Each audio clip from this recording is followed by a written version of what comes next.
তো এখান থেকে শুরু হচ্ছে পার্ট 2। যারা প্রথম পার্ট দেখোনি এখনই তারা ডিসক্রিপশন আর কমেন্টে লিংক দেওয়া রইল, লিংকে ক্লিক করে দেখে আসতে পারো, নাহলে সেকেন্ড পার্টের কিছু বুঝতে পারবে না আর প্রথম পার্ট থেকে অনেক কিছু মিস করবে। তো এখান থেকে শুরু হচ্ছে পার্ট 2। এদিকে জ্যাক আর বোটার স্পেসশিপে ব্যাকআপ রুমে আসে, যেখান থেকে তারা জানতে পারবে ভারতীয় সায়েন্টিস্টকে কে মেরেছিল, আর তার ফলে ব্যক্তিকে খুঁজে ফেলা যাবে যে এই ষড়যন্ত্র করছে। সিসিটিভির ভিডিওতে দেখা যায় ভারতীয় সায়েন্টিস্টটা স্যাটেলাইট থেকে কিছু একটা বের করে রেখেছে, কিন্তু সায়েন্টিস্টটা কাউকে বলার আগেই তাকে ষড়যন্ত্র করে মেরে ফেলা হয়েছে। তাই জ্যাক আর বোটে সিকিউরিটি রুমে গিয়ে লকার খুলতে দেখে সায়েন্টিস্টের হ্যালো ফ্রেম। এখন যে হ্যালো ফ্রেম চেক করে জানা যায় কেউ ইচ্ছে করে স্যাটেলাইটে ভাইরাস ঢুকিয়ে দিয়েছে। বোঝো এবার মানুষ কত ভয়ানক, বুঝতে পারছো? অন্যদিকে ম্যাক্স আর ড্যানি রিসার্চ করে আরও তথ্য বের করে দেখে পৃথিবীর বেশিরভাগ জায়গায় ভয়ানক বিপর্যয় শুরু হবে, মানে জিওস্টর্ম। এরপর ম্যাক্স জ্যাক্সের কাছে ভিডিও কল করে বলে কেউ এমন একজন আছে যে ডাচবয়কে হাতিয়ার বানিয়েছে এবং সে ধীরে ধীরে সমস্ত শহরকে টার্গেট করছে, কিন্তু কেউ জানতে পারছে না। এমনকি যে এইসব জেনে গিয়েছিল চ্যাং, তাকেও সেই লোকগুলো মেরে ফেলেছে। জ্যাক ম্যাক্সকে বলে ডাচবয়কে ওরা একটা ভাইরাস দিয়ে কন্ট্রোল করছে, যদি ওদের আটকাতে হয় তাহলে আমাদের স্যাটেলাইটকে শাটডাউন করতে হবে, মানে কিছুক্ষণের জন্য স্যাটেলাইট বন্ধ করতে হবে। আর তারপর স্যাটেলাইটকে রিবুট করে সব ভাইরাস বের করে দিলে স্যাটেলাইট আবার আগের মতো হয়ে যাবে, যার ফলে পৃথিবীতে জিওস্টর্ম হবে না। কিন্তু এখানে বড় একটা সমস্যা, স্যাটেলাইট শাটডাউন করতে হলে কিল কোডের দরকার হবে, আর সেই কিল কোড একমাত্র প্রেসিডেন্টের কাছে আছে। জ্যাক বলে স্টেশনে এক সিক্রেট ব্যাকডোর ছিল, যেটা একমাত্র প্রেসিডেন্ট পালমা জানতো। জ্যাক বলে হতে পারে প্রেসিডেন্ট ডাচবয়কে দিয়ে বিভিন্ন দেশ ধ্বংস করার চেষ্টা করছে। আসলে ডাচবয়ের অধিকার মাত্র আর 2 সপ্তাহ পরে ইন্টারন্যাশনাল হাতে হয়ে যাবে, যার ফলে এতগুলো অ্যাক্সিডেন্টের দোষ পড়বে স্পেসশিপের সায়েন্টিস্টের ওপর এবং প্রেসিডেন্ট ডাচবয়কে অন্যের হাতে দিয়ে পালিয়ে যাবে। এইসব শোনার পর ম্যাক্স সেখান থেকে চলে যায়। এদিকে স্টেশনে হঠাৎ করে ইমার্জেন্সি অ্যালার্ম বেজে ওঠে। জানা যায় 200টার বেশি স্যাটেলাইটের কন্ট্রোল হারিয়ে ফেলেছে, যার মধ্যে জাপানের টোকিও শহরে স্যাটেলাইটের কন্ট্রোল হারিয়ে যায়, যার কারণে দেখা যায় জাপানের টোকিওতে এক ভয়ানক দৃশ্য। হঠাৎ আকাশ থেকে ভেঙে পড়ছে ভয়ানক শিলাবৃষ্টি, যার ফলে রাস্তায় গাড়ি ঘোড়া ভয়ানকভাবে অ্যাক্সিডেন্ট হতে শুরু করে। গোটা টোকিও শহর ভেঙে চুরমার হয়ে যায়। এরপর এদিকে ব্রাজিলে সমুদ্রের বিচে ভয়ানক তুফানের বৃষ্টি শুরু হয়। দেখা যায় ভয়ানক তুফানের বৃষ্টিতে মানুষদেরকে বরফে জমিয়ে দিচ্ছে, এমনকি আকাশ থেকে পাখিরা বরফের মতো পড়ছে এবং গোটা ব্রাজিল শহর বরফে জমে যায়। তো যাই হোক, এদিকে স্পেস স্টেশনে জ্যাক সবাইকে কমান্ড করে যেগুলো শহরের স্যাটেলাইট নষ্ট হয়েছে সেই সব শহরের স্যাটেলাইটকে এক্সচেঞ্জ করে রিপ্লেস করা হবে, যার ফলে সেখানে ভয়ানক বিস্ফোরণ হবে না। দেখা যায় স্যাটেলাইট রিপ্লেস করা হচ্ছে, তবে তাদের এই সিদ্ধান্তটা সঠিকভাবে কাজ করে। কিন্তু দেখা যায় স্পেস স্টেশনে হঠাৎ এক ভয়ানক সংকেত দেয়, মানে জিওস্টর্ম। এবার কি করবে? সময় মাত্র 1 ঘন্টা 30 মিনিট, আর এর মধ্যে যা কিছু করার করতে হবে। আর যদি কিছু না করতে পারে তাহলে গোটা পৃথিবী ধ্বংস হয়ে যাবে, এমনকি স্পেস স্টেশন থাকবে না।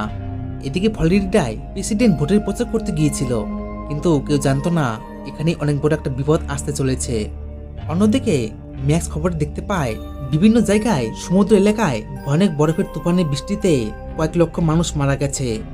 কিন্তু যখনই ম্যাক্স হ্যালোফ্রেমটা অন করে দেখে তখনই সে ভয়ে চমকে যায়। ম্যাক্স দেখে এরপর এখানেই ভয়ানক কিছু হবে আর জিওস্টর্ম শুরু হয়ে গেছে। ঠিক তখনই ডেকা ম্যাক্সকে ডেকে আনে। ম্যাক্সকে জিজ্ঞেস করে তুমি এখানে কি করছো? এরপর ম্যাক্স ডেকামকে সবটা বলে, কিন্তু ডেকাম বলে প্রেসিডেন্টের কাছ থেকে কিল কোড নেওয়া যাবে না।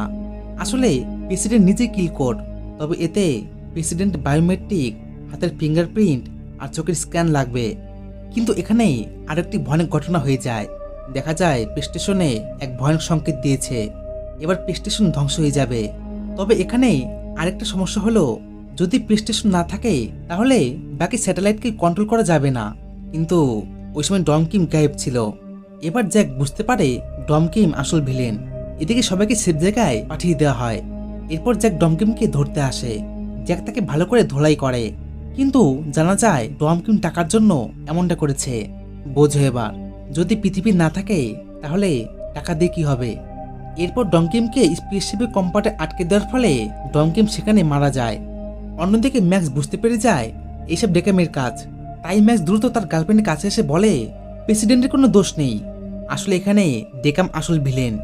এখন ফ্লোরিডাতে ভয়ানক কিছু হতে যাচ্ছে। আসলে ডেকাম বর্তমান প্রেসিডেন্ট পালমা এবং সবাইকে মেরে ইউনাইটেড স্টেটের প্রেসিডেন্ট হবে, যার জন্য ডেকাম এমন ভয়ানক সিদ্ধান্ত নিয়েছে। তবে তাদের কাছে এখন প্রেসিডেন্টকে কিডন্যাপ করা ছাড়া আর কোনো উপায় নেই। আসলে প্রেসিডেন্ট নিজেই কিল কোড, তাই ম্যাক্স তার গার্লফ্রেন্ড হানির সাহায্যে প্রেসিডেন্টকে কিডন্যাপ করে। এখন ম্যাক্স প্রেসিডেন্টকে সবটা জানিয়ে বলে ডেকাম এসব করছে। এমনকি ডেকাম সবাইকে মেরে বিভিন্ন দেশ ধ্বংস করে ইউনাইটেড স্টেটের প্রেসিডেন্ট হবে। কিন্তু এদিকে দেখা যায় ফ্লোরিডায় ভয়ানক বিদ্যুতের ঝড় শুরু হয়েছে। অন্যদিকে রাশিয়ায় বরফের জায়গায় আগুন পড়ানোর মতো শুরু হয়েছে। তারপর দুবাইতে, যেখানে মরুভূমি এলাকা, সেখানে ভয়ানক সুনামি এগিয়ে আসছিল। এক ভয়ানক দৃশ্য। তো যাই হোক, এদিকে স্পেস স্টেশন থেকে রকেটে করে সবাইকে সেফ জায়গায় নিয়ে যাওয়া হচ্ছিল, কিন্তু জ্যাক এখানেই থেকে যায়। আসলে সে জানতো তার ভাই ম্যাক্স তাকে সাহায্য করতে আসবে এবং সে স্যাটেলাইটের সিস্টেম রিপোর্ট করে আবার স্যাটেলাইট ইনস্টল করবে, আর তারপর সেই জিওস্টর্মকে আটকাতে পারবে। তবে সবাই যাওয়ার আগে জ্যাক বোর্ডের কাছ থেকে হ্যালোফ্রেমটা রেখে দেয়। কিন্তু জ্যাক নিজের জীবন উৎসর্গ দিয়ে স্পেসশিপের এই ভয়ানক দুর্ঘটনার মধ্যে প্রতিটা কন্ট্রোল ঠিক করার চেষ্টা করছিল, কিন্তু এখন আর বেশি সময় নেই। এদিকে ম্যাক্স প্রেসিডেন্টকে দিয়ে ডেকামকে ধরে ফেলে আর তাকে চিরজীবনের মতো জেলখানায় বন্দি করা হয়। তবে ডেকাম যাওয়ার আগে বলে সে আমেরিকা 1945 সালের মতো করতে চেয়েছিল, যখন আমেরিকা শান্তশিষ্ট দেশ ছিল। তো যাই হোক, এরপর ম্যাক্স প্রেসিডেন্টকে নিয়ে ইউনাইটেড স্পেসশিপ কোম্পানিতে চলে আসে। দ্রুত প্রেসিডেন্ট তার আইডেন্টিফাই দিয়ে দেয়, আর তারপর ম্যাক্স তার ভাই জ্যাককে ভিডিও কল করে। কিন্তু এখানে জানা যায় জ্যাক আর ফিরে আসবে না, মানে ওই কিল কোড দিয়ে জিওস্টর্ম আটকানো যাবে, কিন্তু স্পেস স্টেশন থাকবে না, যার ফলে জ্যাক মারা যাবে। তবে এসব ম্যাক্স জানতো না। ম্যাক্স বলে আমার জন্য তোকে মরতে হচ্ছে, কিছু একটা বেরিয়ে আসার রাস্তা থাকবে, কিন্তু এসব অসম্ভব। সুতরাং হাজার হলেও দাদা ভাই সম্পর্ক। ম্যাক্স নিজেকে দোষী মনে করে মন খারাপ করে, আর শেষবার জ্যাক তার মেয়েকে খেয়াল রাখতে বলে। তো যাই হোক, এদিকে জিওস্টর্ম আসতে আর 5 মিনিট সময় আছে। স্পেস স্টেশন এক এক করে ধ্বংস হয়ে যাচ্ছে, এমনকি পৃথিবীর বিভিন্ন জায়গায় টর্নেডো এবং আগুন জ্বালিয়ে গোটা পৃথিবী পুড়ে যাচ্ছে।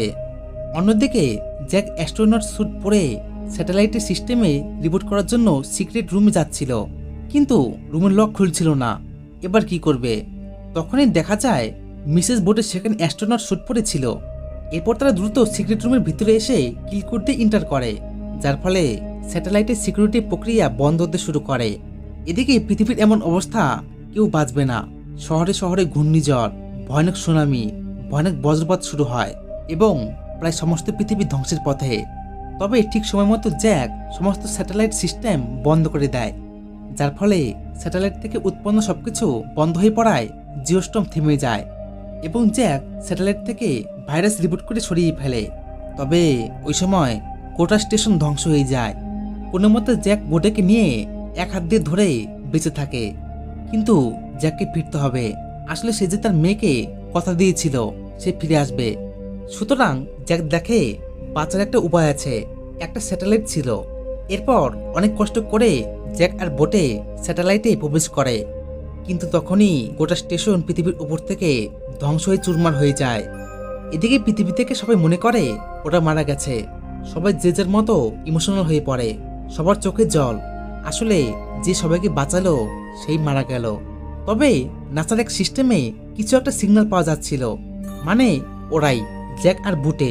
ঠিক তখনই এক স্পেস রকেট তাদের স্যাটেলাইটের সঙ্গে ধাক্কা খেতে দেখে হান্ডান ডিস্ক এবং তাদের রকেটে করে উদ্ধার করা হয়। এদিকে গোটা দেশ খুশি হয়ে তোলপাড় করছিল, সবার মুখে হাসির কান্নায় ফুটে ওঠে।